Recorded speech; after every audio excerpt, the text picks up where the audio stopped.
This story is true. Well, at least as much as any story can be. I mean, the facts may be wrong, but that's not the important part. You see, the year was 325 AD, and Constantine was emperor of Rome. He called for the Christian religious leaders to meet in a place called Nicaea.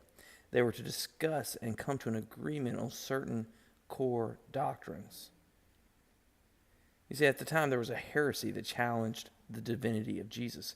A priest named Arius was spearheading this movement that would later become known as Arianism. And though it may seem like a small blip in history and no big deal to us, it threatened the very cornerstone of man's salvation. There was a certain bishop, and he was at this council of Nicaea, and he tried to reason with Arius. But there was no reason that would get through. So the bishop grabbed Arius by the beard and punched him in the face. Now, some say it was just a slap, some say he just pulled his beard, others say he wasn't even there, and that it was just a made-up story.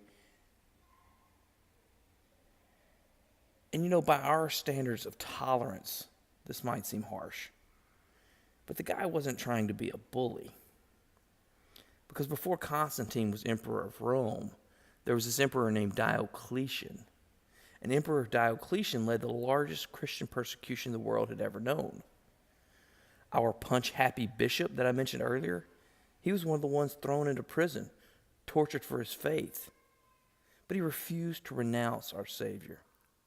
He was released from prison when Constantine became emperor, and he resumed his work of spreading the gospel through good deeds. Now, you can probably understand how a man willing to die for his faith isn't going to simply let someone walk in and tear it to shreds from the inside either. But I'm not here to make excuses or give explanations. I'm just trying to tell you the story, the real story. This bishop didn't actually have a reputation for violence or pushing his weight around even. He was known for his kindness, his generosity, standing up for those in need. When he was young, his parents died and left him a small fortune. He dedicated his wealth to providing for the poor. One story claims that there was a man with 3 daughters. They were poor. The man had no dowry for them to get married, which for some reason at this time it meant that they would be sold as slaves or prostitutes. But our bishop would have none of this. He snuck up to the house late at night and tossed gold through an open window. He did this for each girl on separate occasions, and the girls were able to be kept safe and to marry. Now, sometimes the gold fell into a shoe or into socks that were kept by the fireplace. But there's another story about an evil innkeeper. There were these 3 students, and I don't know how old they were, but they were passing through the town, and they chose to stay at the inn that night. The innkeeper decided to murder them and take their possessions. He knew they wouldn't be missed.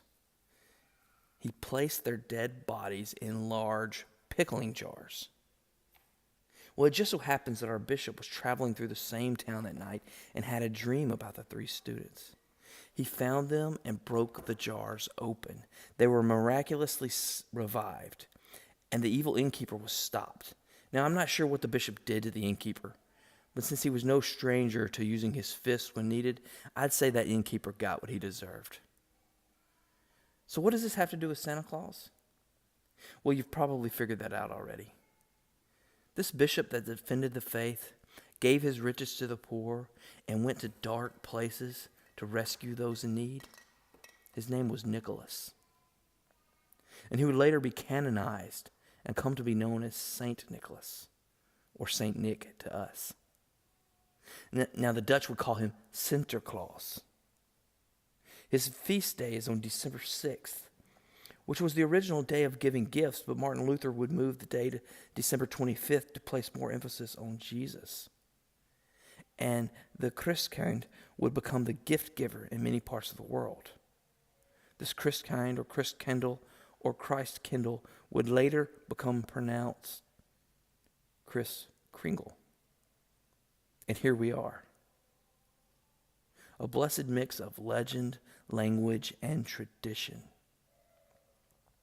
A story so true that it transcends facts and becomes interwoven into our souls.